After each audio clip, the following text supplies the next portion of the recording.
de demain.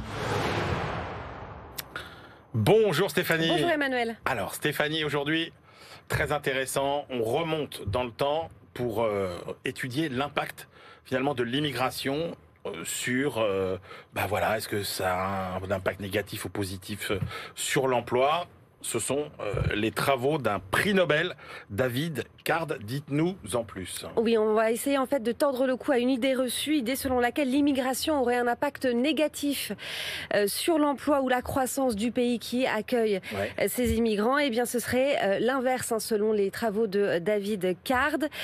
Pour appuyer cette thèse, il a mené une étude en 1990. Et David Card, c'est pas n'importe qui. Il a quand même obtenu le prix Nobel d'économie, le prix de la Banque de Suède. Christian n'est pas là, vous pouvez dire le prix Nobel. C'est Christian Chavagneux qui est obsédé dernière par cette idée du prix de la Banque de Suède en économie. Donc il l'a eu l'année dernière. David Card, c'est un économiste canadien.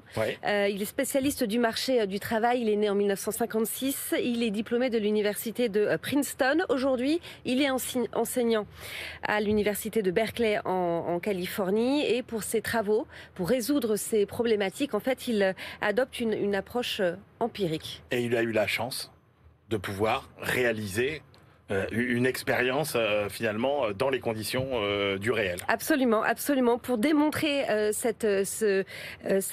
pour démonter plutôt cette idée reçue, il étudie en fait l'exode de Mariel. On est en 1980, 130 000 Cubains migrent alors à Miami, chassés par Castro. On est en pleine guerre froide. Une vague d'immigration vient donc gonfler le nombre d'actifs dans la ville de Floride. Miami voit donc débarquer 125 000 Cubains à peu près. Ça représente 7% de sa population active.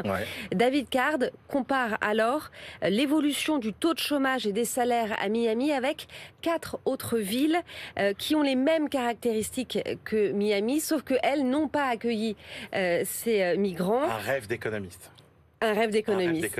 Et le chômage a certes brutalement augmenté à Miami, oui, de 5 à 7% entre avril et juillet 1980. Sauf que l'année d'après, et c'est ça qui est intéressant, le taux de chômage diminue d'1,2 point et passe sous les 4%, alors que dans les autres villes, eh bien, le chômage diminue seulement de 0,1 point. C'est quoi la mécanique à l'œuvre? Alors comment il explique? Il explique que l'arrivée des migrants, ça augmente le nombre de travailleurs, oui, mais ça augmente aussi la demande, ça augmente le nombre de consommateurs aussi. Il faut donc prendre en compte cette demande.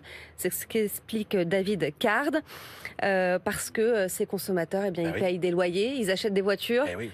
Ils dépensent... Deux bras, c'est aussi une bouche. Voilà. Exactement.